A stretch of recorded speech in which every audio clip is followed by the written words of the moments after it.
Hello there, ladies and gentlemen, and welcome back to another video on my channel. Today, we're talking about FIFA 22 Career Mode. Okay, I have gone through a lot, and I mean a lot of games of FIFA 22 Career Mode through the beta, and I want to give my official beta review about specifically the Career Mode aspect of the entire game. I've already done my video about the gameplay. Now, this is just specifically Career Mode, because some people don't have access to the beta, and they can't try out the Career Mode for themselves, and some people don't even know if they want to buy the game or not. So I want to do this video to help out people that may be thinking, should I get it, should I not, and give them my good, my bad, and the okay of Career Mode, and my honest opinion about it. Of course, I'm not a game changer, so I've got nothing to hold me back on what I really think.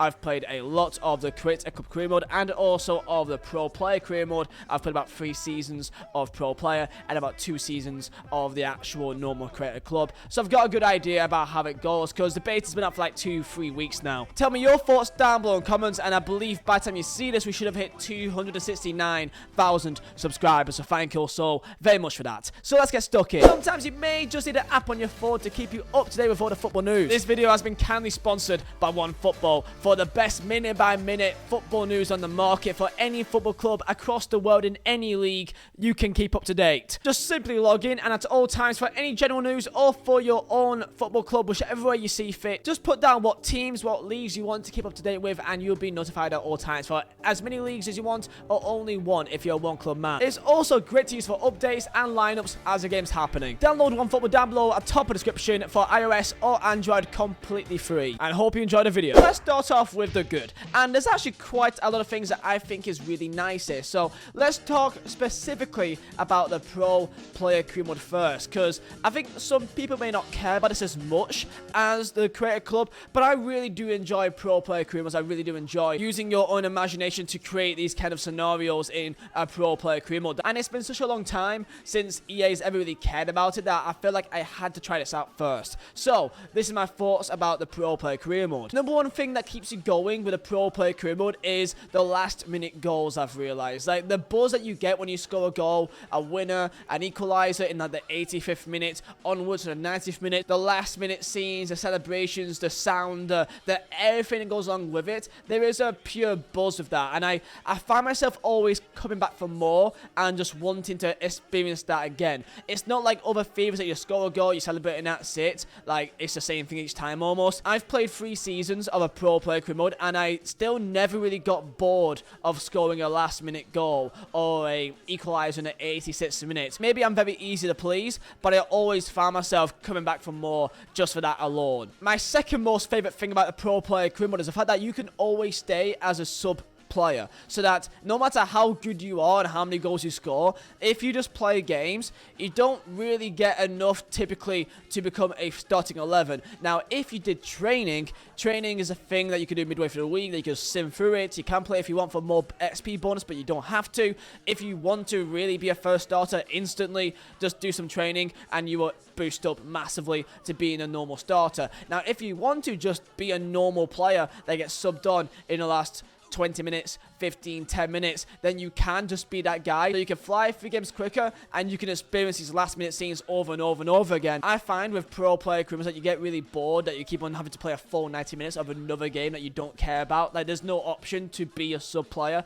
You just have to do it because that's just your position in the team. Next up is the fact that it's very easy to move teams. Let's say if you get bored and you want to try and play in Bundesliga for Dortmund, or you want to try and play in the Serie A, you can easily just request to go on transfer list and you are instantly put up there. Let's go into the new features here, which is the perks and also the different progression system. So the perks is a nice feature. It takes not too long, but it takes a good enough time. 2 perk slots or 3 perk slots, and it takes a good length of time that you can still feel like you're progressing with it. And perks are very helpful. There's a lot of options you could pick, whatever you feel. If you want a better long shot or 5-star weak foot, or even if you're a midfielder, you could have more passing. I don't know why you have passing. You could also have better pace as well, or better stamina. It's really whatever you fancy, and there's a lot of options you can pick. It's not massive, it's not like too OP, but you do notice a difference. And then there's a player progression. Usually Usually you have really no control. You just kind of boost up stats over time just by your rating going up. But now you can have full control, and if you want to just get full pace instantly, you could get max pace and just ignore everything else. Or if you want to be balanced, you can do that. There's also archetypes. There's an archetype that improves your agility and jumping, one that improves your defending, shooting, and also pace, of course. So there's different types of archetypes. Now in terms of progression and how long it takes, it's not that long really if you just play games. Like you get like a level up once every like 5-6 games. But that is my initial good things about the pro player career mode. My bad things is starting with number 1 here, and that's the fact that you could play for any team, if it's Manchester United or Accrington Stanley, and you would instantly get the number 9 shirt if you play as a striker. Now, of course, you may not play as a striker, but let's be real here, most of you guys play as a striker in a pro player career mode, and it feels a bit odd that like I'm like a 17-year-old kid or something, and I'm being given a number 9 shirt for Manchester United. Like I played as Man United, and I was instantly just thrown into the deep end against Real Madrid in a friendly. And it's like, it's not like if you pick a bigger team and you just get put out on loan. There is an option to go on loan, but because of how easy it is to be a sub player or main 11 player, you don't really need to, really. It's not that important, but yeah, I just don't like being a number 9 shirt for Man United instantly. You know what I mean? It feels a bit weird for me. One bad thing that I wish that they changed or just added to the game, and that was any sort of monetization, money, finances. Like there's nothing at all about how much money you get. There's no contract involved. It's just a digit on the screen. It means nothing. I wish that for the pro player coming, there's like more scenarios about your real life. It's like most like mobile games, like your New Star Soccer or whatever else. There's like, you know, you've got maybe a girlfriend, or you could go be with a boss, or go meet fans, and depends on which option you pick, you could have less game time, or you could get more fans and more reputation, and more reputation could mean more sponsors. And there's so many ideas with that. I feel like that's a massive part missing of the actual real life lifestyle of a footballer, and I feel like that should be in the game more. But really what happens is that you just go from game to game to game to game to game, being subbed on or starting if you so wish, and then sometimes if you really want to, you can add more traits to you, or you can maybe do a training session, but that's really all your options in. I feel like there should be more. One more thing that I think is a bit with the pro player criminal is the fact that the player customization is pretty much the same as always. You can add like a sweatband to them, or your long sleeve and some sort of undershirt, but really it's the exact same as it always has been. Of course there's no tattoos or whatever else, but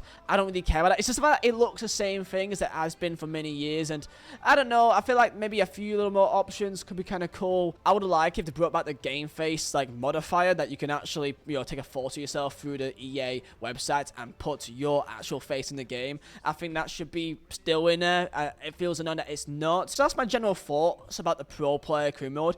It feels like there's a few things missing, but the actual in-game like animations and the feel of it all, it does feel satisfying when you score a goal, and that's the main thing that you want to. And if you want to just fly through seasons and just be a sub player and go through the last minute scenes over and over and over again, you can do that, and that is completely your choice, and I like that being an option. Now to get into the Create a Club career mode, let's get into the good and bad for that as well. There's more good and bad. I actually really like what they've done for career mode. However, there's some things that I would like them to change for next time, really. So the good part of the Create a Club career mode, it does feel really cool that you can make your own team and you can customize your stadium and kits at any time. I really like that. There's no reason why this shouldn't have been in the game like years and years ago. I mean, it was in the game years and years ago, and they're just giving it back. So I will give them credit for giving us Create a Club. However, it should not have been removed in the first place. So I will give you credit, but it's only as much credit for giving us a game mode that we already had before in the past. Stadium customization is really cool with the sounds and the music and the chants and with the goalpost. Every little tiny thing around is kind of cool. There's a good amount of options of which type of stadium that you want, if it be a smaller one or a bigger one, to improve it over time. There is an option. And this for me is the main thing with career mode, and that is the type of gameplay that they've put in the game. It suits the career mode like gameplay much more than FUT, and for a career mode aspect, the kind of slower, more heavier kind of style of dribbling compared to last year, it is noticeable, and it is very nice to switch the ball across the pitch. It's very nice to do one little 1-2s. Pace is important, but not that much important. Defending feels hard at times. I feel like the gameplay is very suited for career mode, and if you're in fact a career mode type of player and you want a really realistic style of gameplay, and at the same time you can tweak the sliders to make it just a little bit more perfect for whatever you so wish, you can do that. And I feel like the gameplay for career mode, it does match it very well. All the training and development is the exact same as last year, so it's pretty much the same thing. There's like more animations and cinematics, you know, after game and during transfers. That is nice little features that you know you don't need, but it is a nice little addition that it does make it feel like it's a bit more immersive, and you do notice. Here's just a few bad things. I want to say bad, but it's not really. But basically, I will go on about this until the cows come home, and I feel like I'm going to keep saying this because it's so important. I don't know how it's not in the game, but there needs to be some sort of element of staff. There needs to be some sort of element of facilities, some sort of sponsors or financiers. It again feels like it's just game to game to game, and there's no like questions midway through. There's like sometimes a player comes to you saying they have a situation and they want to see if they want more game time, but really that's it. Like there should be more things that's happening in between games that makes you think about what you want to do next, and facilities and staff and trying to manage all that should be a massive part of it. It doesn't make it bad by any means, it just feels like it's very similar to previous FIFAs, and really what you want is to not have that. What I've realized when I played a normal Burnley career mode is that it really does feel like the exact same as other FIFAs. If you remove the pro player new features and the create a club new features, it is very much the exact same career mode as last year, and that is sad to say. And that's when you do a real life club career mode. Yes, the animations are very nice, and the gameplay I think suits the career mode style a lot more. It again is very similar to last year. The development and the training and everything about it is pretty much the same. So lads, that is my FIFA 22 career mode beta review. This is not the full game, I must say. This is just how I think about me playing the beta career mode for the last 2 weeks, 3 weeks, and this is for people that can't access the beta and they're still thinking, is it worth buying it or not? In my own personal opinion, if you're a massive career mode person, is this game a much bigger upgrade for you to put the money in? And I feel like you are really excited about making your own team in a pro player career mode, then you will enjoy it. I feel like you will enjoy it. Does it feel like a massively different career mode experience though? Not really exactly. Like there's no staff or facilities or sponsors or really anything. It's just game to game to game, and if you're looking for a completely different experience, it isn't that far off last year. It just has a nice little few cinematics here and there really. Tell me your thoughts down below in the comments, and I'll see you guys next time for another video, and peace out lads.